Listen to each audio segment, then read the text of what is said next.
அனைவருக்கும் வணக்கம்.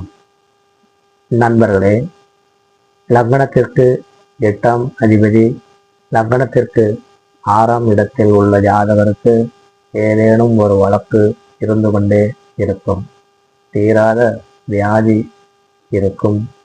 எவர்களுடனாவது தீராத பகை இருந்து கொண்டே இருக்கும். நீண்டகால கடன் இருக்கும். வேலையில் தடை இருக்கும். வேலைக்கு செல்லும் இடத்தில் பிரச்சனைகள் ஏற்படும். இந்த ஜாதகர் எந்த இடத்திலும் நிலையாக வேலை செய்ய மாட்டார். வேலை செய்யும் இடத்தை அடிக்கடி மாற்றிக்கொண்டே இருப்பார். இவருக்கு தாய்மாமன் உறவு வகையில் பிரச்சனைகள் இருக்கும். நண்பர்களே, என்னுடைய விண்ணம் ஜோதிடம் சேனலை சப்ஸ்கிரைப் செய்து உங்கள் நண்பர்கள் மற்றும் உறவினர்களுடன் பகிருங்கள். நன்றி.